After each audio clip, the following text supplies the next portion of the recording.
Hey guys, welcome to Drinking with Dave, where I sample different drinks and then pair them with classical music. Today we're back in the world of bourbon, where I'll be sampling the Eagle Rare 10. So a little bit of background on the Eagle Rare. This is a Kentucky straight bourbon whiskey made by the Buffalo Trace Distillery, which is one of the most popular distilleries in Kentucky. It's a single barrel bourbon, and it can be really hard to find. Whenever it hits the shelves, it seems to disappear the same day and may not see it again for another month.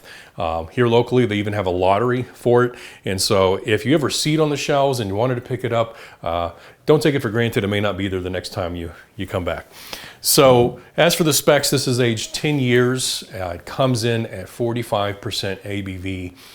It's also listed as mash bill number 1.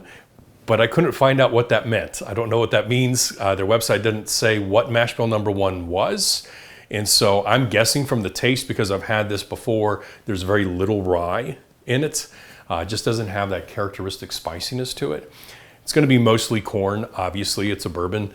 Might be some wheat in there, but what the percentage breakdown is, we don't actually know because I couldn't find that on their website. With that said, we're gonna go ahead and jump in and see what's on the nose.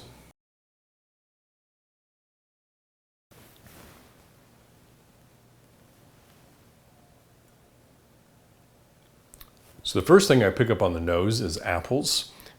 Not so much the tartness you would get from a green apple, but more like sweet red apples.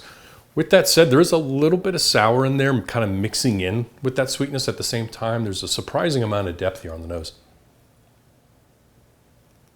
Then of course I get the characteristic, bourbon notes: oak, vanilla, honey, caramel.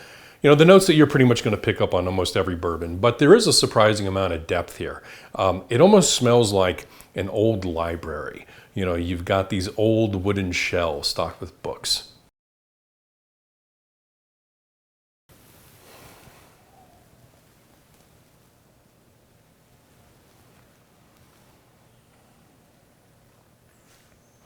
It's very thin on the palate, not a lot of body to it.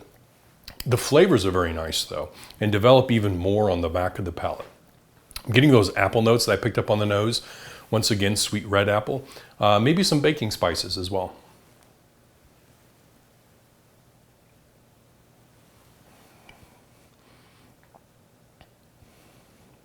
I'm also getting some grape notes in there. There's a candy type sweetness that almost reminds me of Boston baked beans. Not the actual baked beans, that would be weird, but the candy coated peanuts. There's kind of a nutty quality there. And despite how sweet it hits on the front of the palate, the finish is surprisingly dry. All right, if I'm pairing this with classical music, I'm going with Arcangelo Corelli, and I'm choosing his Concerto in D Major, Opus 6, number 4. And as always, I'll leave a link down in the description below if you want to check that out. I think this might be my first pick from the Baroque era, which is really not too surprising because while I like Baroque music, it's usually more of a background music for me. When you're enjoying it, but you're not really focused on it. When I want to listen to music as foreground, I tend to migrate more toward the 19th century, which is my favorite era by far.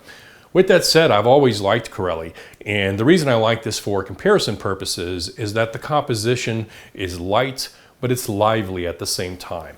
In the case of the Eagle Rare, the body is light, but the flavors are lively, and that's the same thing that I pick up on the music here. So anyway, that's my take on the Eagle Rare 10. Thank you guys so much for watching. Don't forget to subscribe and stay tuned for future episodes. Take care.